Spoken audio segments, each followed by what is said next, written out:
Hello student, आप लोगों का मेरे चैनल पर स्वागत है। और जैसा कि हम लोग यहाँ पे नेट की एजुकेशन सब्जेक्ट की तैयारी कर रहे हैं और इसके पहले की जो यूनिट 1 है आपका, और वो कवर हो चुका है, आप मेरे चैनल पर जाके दे सकते हैं। और ये यूनिट 2 का आपका बी पार्ट का हम लोग पढ़ रहे हैं, शिक्षा एवं शिक्षण नीतियों के बारे में पढ़ रहे हैं। तो इसके पहले का जो टॉपिक है, जो शिक्षा और शिक्षण नीतियों में जो उनके जो पारस्परिक उनके संबंध हैं, और जो आपका इसमें जो उनका, आप अगर इसमें जाएंगे तो आपको सारे टॉपिक मिल जाएंगे। इससे पहले के जो टॉपिक हैं, जैसे कि हम लोगों ने शिक्षा नीतियों का क्या योगदान है राष्ट्र के विकास में, जी ये सारे टॉपिक हम लोग कर चुके हैं। तो जब आप चैनल पे जाएंगे तो आपको ये टॉपिक मिल जाएंगे, आप वहाँ से इसको अच्छी तरह से पढ़ सकते हैं।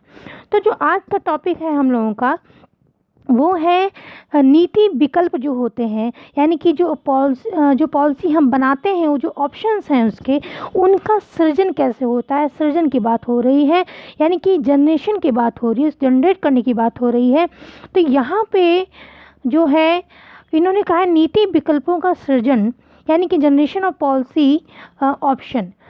पहले नीति क्या होती है, पॉलिसी क्या होती है, इसके बारे में हम लोग पहले जो इसके टॉपिक, हम इसका पहला टॉपिक हो चुका है, ये सब हम लोग पढ़ चुके हैं, नीतियाँ क्या होती हैं। तो ये हम आज नहीं पढ़ेंगे, नहीं आज पढ़ना है हमको नीति विकल्प क्या होते हैं। अब देखिए, विकल्प आप अगर समझेंगे, नीति तो आपकी जो नीति है, पॉलिसी बनती है, इसी को कहते हैं। विकल्प जानिए क्या कहते हैं।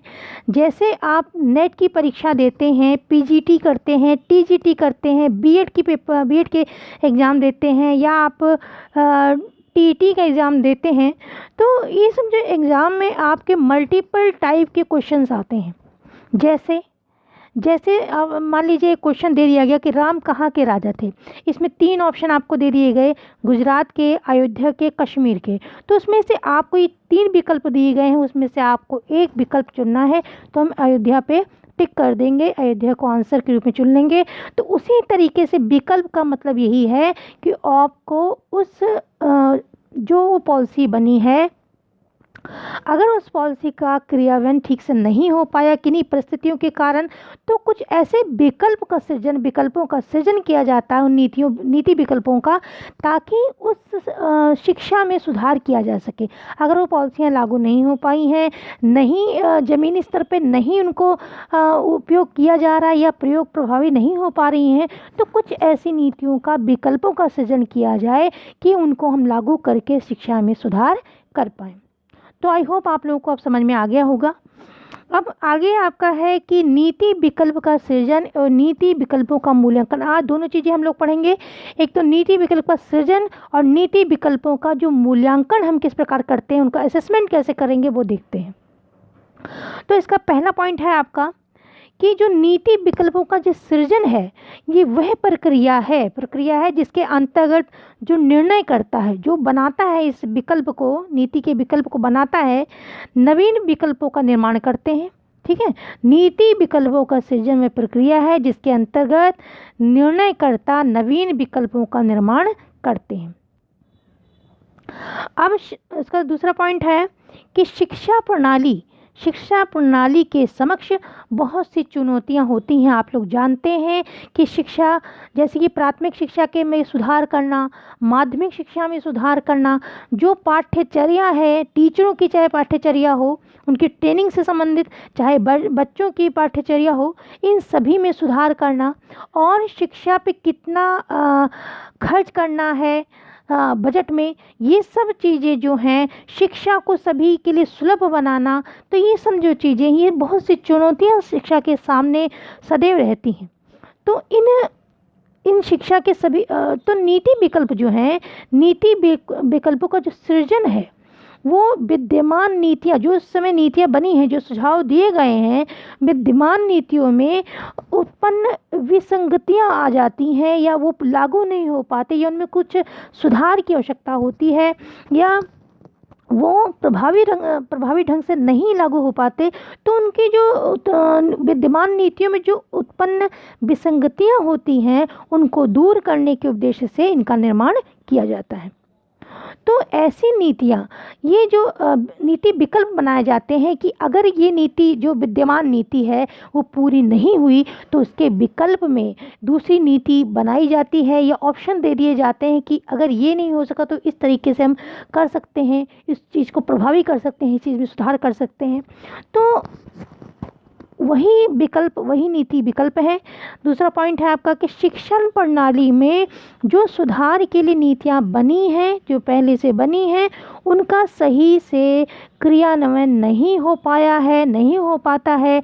इसके परिणाम स्वरूप वैकल्पिक नीतियों के माध्यम से हम सुधार की प्रक्रिया जो है वो प्रारंभ करते हैं या की जाती हैं। चौथा है आपका कि जो सतत विकास, अगर शिक्षा के क्षेत्र में हमको देखना है कि शिक्षा के क्षेत्र में गुणात्मक शिक्षा करने के लिए सतत विकास, लगातार जो शिक्षा में विकास होता रहे, तो उसके लिए नीति विकल्पों का सृजन अनिवार्य तत्व माना जाता है। तो ये तो हमारा हुआ नीति विकल्पों का सृजन। अब हम लोग पढ़ते हैं नीति विकल्पों का मूल्यांकन, यानी कि इनका असेसमेंट, कि इनसे अगर बनाया जाता तो क्या चीज़ें होती हैं, क्या चीज़ें इनसे प्रभावित होती हैं या ये प्रभावित करते हैं, क्या इनसे फ़ायदा है, क्या नुकसान है। तो इसका पहला पॉइंट है कि नीति विकल्पों का जो निर्माण होता है वो समस्याओं के समाधान हेतु किया जाता है। जैसे कि मैंने पहले भी बताया, जो नीतियाँ विद्यमान है वो अगर उसमें कोई त्रुटि हो जाती है, विसंगतियाँ आ जाती हैं, तो नीति विकल्प बनाए जाते हैं। तो ये किस लिए बनाए जाते हैं? नीति विकल्पों का निर्माण जो है, ये जो समस्याएं हैं उनको समाधान हेतु किया जाता है।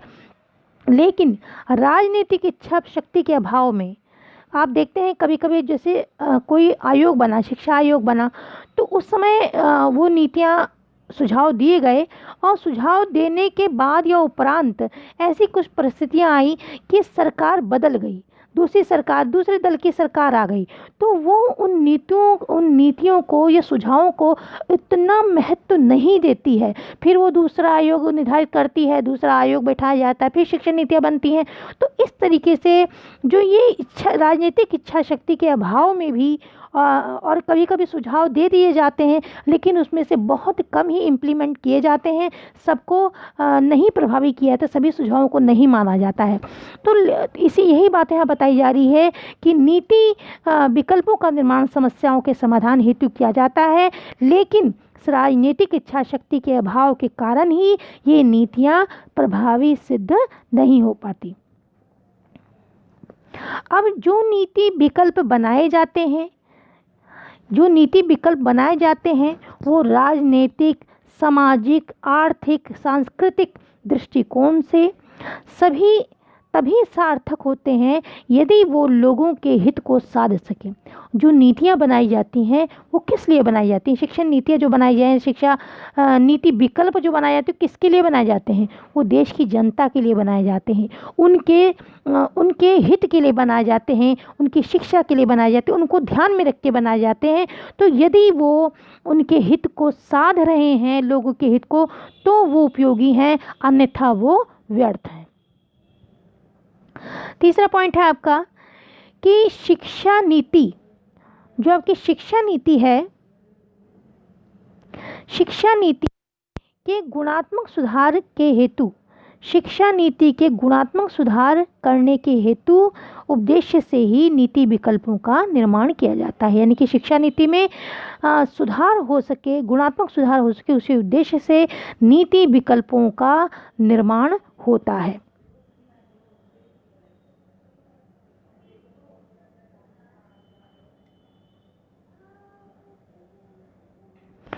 अब परंतु उनको ज़मीनी स्तर पर, जो नीतियाँ हमारी हैं, उनको ज़मीनी स्तर पर लागू करना एक जटिल समस्या है। देखिए बच्चों, जब ये प्रोसेस चलता है नीतियाँ बनाने का, तो उसके पहले ऑब्जर्वेशन होता है और सब जगह से डाटा इकट्ठा किया जाता है कि क्या क्या सुधार हमको करने हैं। फिर कमेटी बनाई जाती है, फिर वो अपने सुझाव देते हैं, पूरा अपना चिंतन मनन करके, बहुत से सारे मुद्दों को देख के। उसके बाद अगर वो नहीं लागू होते सुझाव, कुछ लागू होते हैं, कुछ नहीं लागू, तो नीति विकल्प बनते हैं। तो इन सब चीज़ों को ज़मीनी स्तर पर लागू करना एक जटिल प्रक्रिया है। क्यों? इसके कई कारण हैं। अब कई कारण क्या है, जैसे मान लीजिए मैंने आपको बताया कि राजनीतिक शक्ति का अभाव, यानी जो इच्छा शक्ति है, राजनीतिक इच्छा शक्ति है, उसका अभाव है। दूसरा आपका सामाजिक अवसंरचना, जो सामाजिक अवसंरचना जो है उसका कमी है। तीसरा आपका हो गया आर्थिक पिछड़ापन। कभी कभी ऐसी नीतियाँ बना दी जाती हैं, उन तो नीतियों के लिए संसाधन भी चाहिए उनको लागू करने के लिए, तो आर्थिक जो पिछड़ापन है ये भी इसके कारण भी ऐसा हो जाता है। और चौथा आपका हो गया रूढ़िवादी परंपरा, जो पहले से परंपरा आ रही, जो सोच है, जो थिंकिंग है, उसको चेंज होने में टाइम लगता है। तो रूढ़िवादी जो परंपरा है ये भी एक इसका कारण है कि जिससे ये ज़मीनी स्तर पर लागू नहीं हो पाती हैं। तो बच्चों ये आज का टॉपिक यहीं तक था। और ये वीडियो कैसा लगा आप लोग कमेंट के द्वारा बताइए, लाइक करिए, शेयर करिए और सब्सक्राइब कीजिए। तो थैंक्स फॉर वॉचिंग।